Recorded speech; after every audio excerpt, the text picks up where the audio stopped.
शुक, गौड़पाद, गोविंदपाद, आद्य शंकराचार्य, और उसके बाद वो हम तक पहुंचा है, आचार्यों तक।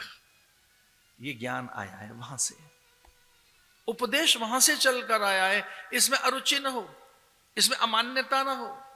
राम ऐसे नहीं है। इसे जब सनकादिक आदि को लगा कि गुरु हम बनाएं और कौन उपदेश दे, तो उपदेश के लिए भगवान के पास गए और भगवान दक्षिणामूर्ति बनकर बैठ गए वट विटप के नीचे। गुरोस्तु मौनम व्याख्यानम शिष्यास्तु छिन्न संशया, मूक होकर उपदेश दिया, बोले नहीं।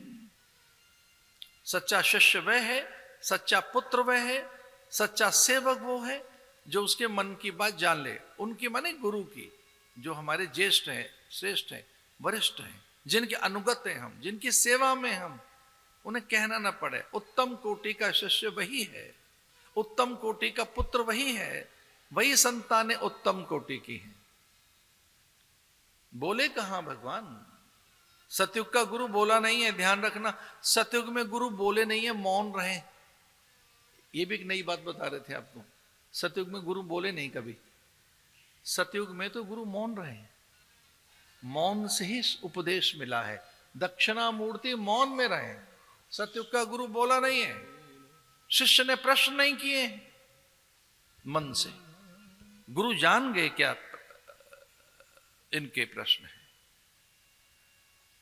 त्रेता में वो उन्होंने अपने आचरण से, त्रेता का गुरु भगवान दत्तात्रेय, अपने आचरण से भगवान दत्तात्रेय ने शिष्यों का कल्याण किया। द्वापर का गुरु महर्षि वेदव्यास लिखने बैठ गए। उन्हें लगा कि लिखना होगा, इस ज्ञान को संभालना होगा, इसका संकलन करना होगा। और कलयुग का गुरु भगवत पाद भाष्यकार भगवान शंकराचार्य, कलयुग में वो आए, संभाल लिया उन्होंने। ये सब बोलने लगे, वो चल पड़े।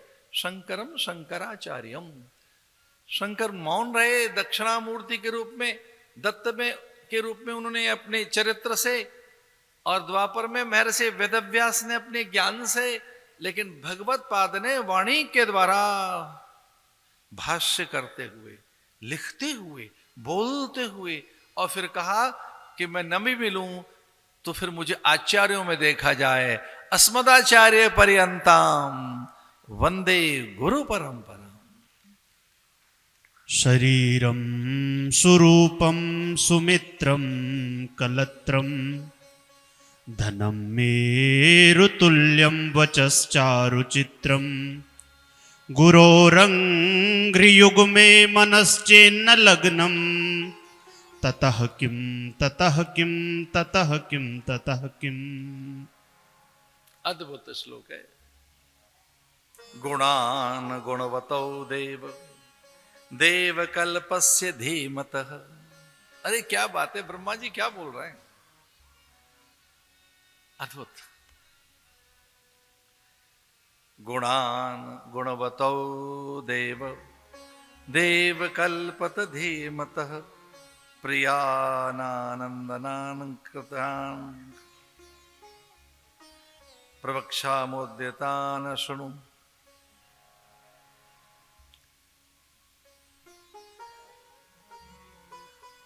भगवान बड़े उदात्त हैं। संपूर्ण शक्तियां, विभूतियां, दिव्यताएं उनमें मूर्तिमंत हो गई। जितने भी उच्चतम प्रतिमान हैं संस्कृति के, हमारी संस्कृति के, वो सब उनमें उजागर।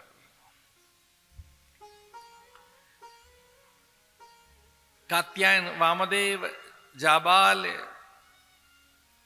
और मार्कंडे भी वहीं बैठे हुए हैं।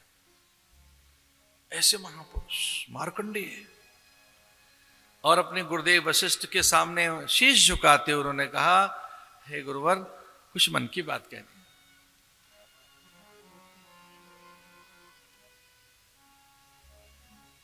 एक समय ऐसा आता है कि संतान पराजित कर देती हैं अपने गुणों से, पुरुषार्थ से, दिव्यता से, चातुर्य से, युक्ति बुद्धि विवेक से, धर्म ज्ञान वैराग्य से, त्याग से एक समय ऐसा आता है कि पिता को लोग भूल जाते हैं और पुत्र की चर्चा पूरी धरती पर होती है। कुछ पुत्र ऐसे होते हैं। हे गुरुदेव, क्या ऐसा नहीं है कि अब दशरथ को लोग भूल गए हों और राम की चर्चा है सर्वत्र? किसने ताड़िका का तारण किया? अहिल्या का उद्धार किसने किया? धनुष भंग किसने किया है? आज धरती पर गीत किसके गाए जा रहे हैं? राम के। यहां तक भी कह गए दशरथ, जो कि उन्हें नहीं कहना चाहिए था। उन्होंने कहा बड़े बड़े ऋषि महर्षि हमारे यहां मेरे लोभ के कारण नहीं, राम के दर्शन का लोभ लेके यहां बैठे रहते हैं। मेरे द्वार पर अनेक देवगण, देवबालाएं, अप्सराएं, ये जो बड़े बड़े ऋषि महर्षियों का आगमन है वो राम के कारण है। तो पिता तभी प्रसन्न होता है जब उसे पुत्र उसे पराजित कर दे। हम अपनी संतान से पराजित होना चाहते हैं।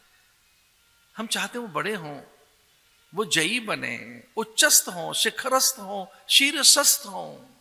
हम अपनी संतान को शिखरस्थ देखना चाहते हैं, उच्चस्थ देखना चाहते हैं, शीर्षस्थ देखना चाहते हैं कि वो छा गए हों चारों ओर।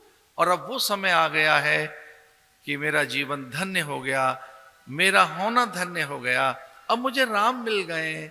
और हाँ, अब ये देखो मेरे से तो संभाला ही नहीं जाता है मुकुट, मैं कहां संभाल पाता हूं राजदंड, अब मैं कहां संभाल पाता हूं, मुझे विस्मृति भी होने लगी है। और सुमंत्र से उन्होंने कहा जरा आईना तो लाओ, शीशा तो लाओ।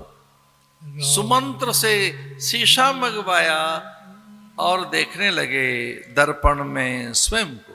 राही सुहाए मकर कर लीना, राय सुहाए मुकर कर लीना, बदन बिलोक मुकुट समकीनो, बदन बिलोक मुकुट समकीनो, राय सुहाए कर लेना, राय सुभाए कर लेना, श्रवण समीप भय श्रुति केशा, श्रवण समीप भय श्रुति केशा, मनहु जरठ पद हस उपदेश, मनहु जरठ उपदेश, राय सुभाय मुकुर कर लेना, राय सुभाय मुकुर कर लेना, बदन बिलोक मुकुट समकीनो।